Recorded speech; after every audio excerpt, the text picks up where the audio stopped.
कहानी को पूरा शुरू से पढ़े तभी कहानी आपको अच्छे से समझ आएगी। कहानी धीमी लगे तो 1.5x की स्पीड पर देखें।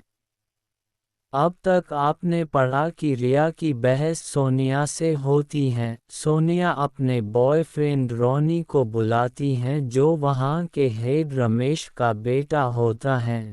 राज रिया को बेहोश कर देता है और उसके बाद रॉनी के आने पर रॉनी और उसके गुंडों की जमकर पिटाई करता है।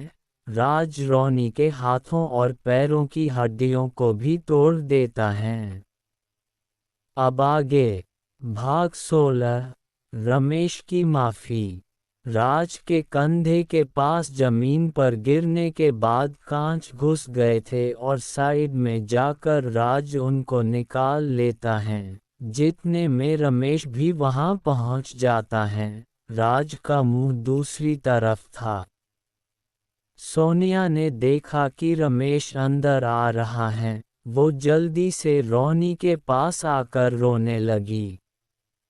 रमेश ने जैसे ही रॉनी को दर्द में देखा जल्दी उसके पास आया। उसने देखा कि किसी ने बेटे के हाथ और पैर तोड़ दिए थे।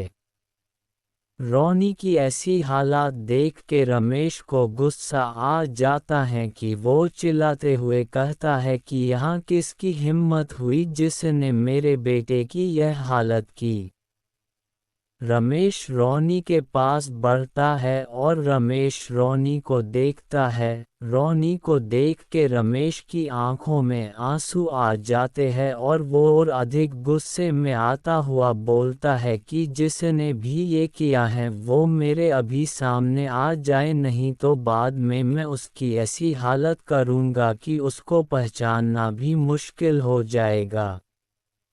रमेश की धमकी सुनकर सब लोग थर थर कांप रहे होते हैं, लेकिन राज अपने शरीर में चुभे हुए कांच के टुकड़े निकाल रहा होता है और एक कपड़े से अपने घाव साफ कर रहा होता है। रमेश की बातों का जवाब नहीं मिलने पर वो और ज़्यादा गुस्सा हो जाता है। रमेश की नज़र सोनिया पर जाती है और उसको पकड़ के पूछता है कि बेटा ये रॉनी की हालत किसने की, तुझे तो पता ही होगा। तुझे पता हो तो जल्दी बता, मैं उसे आज नहीं छोड़ूंगा। सोनिया कांपते हुए हाथों से जिधर राज बैठा था उस तरफ इशारा कर देती हैं। राज की रमेश की तरफ पीठ होती है। रमेश को लगता है कि कोई गरीब से आदमी ने उसके बेटे की यह हालत कर दी। वो गुस्से में राज की तरफ बढ़ता है और राज के कंधे पर हाथ रख के कहता है कि तू कौन है भूतनी के जो मेरी प्रॉपर्टी में आकर मेरे बेटे की यह हालत कर दी। रमेश गुस्से में उल्टी सीधी बहुत सी बातें बोल रहा होता है। राज उसका हाथ कंधे से हटाते हुए बोलने लगा, रमेश तुम्हारे कुछ दिनों में काफ़ी पंख निकल आए हैं, बोलो तो काट दूं। रमेश जैसे ही राज को देखता है वो तुरंत घबरा जाता है। रमेश राज के पैरों में गिर के माफ़ी मांगने लगता है। रमेश बोलता है कि सर मुझे पता नहीं था, आप हो नहीं तो मैं ऐसा कुछ भी नहीं बोलता, मुझे माफ़ कर दे।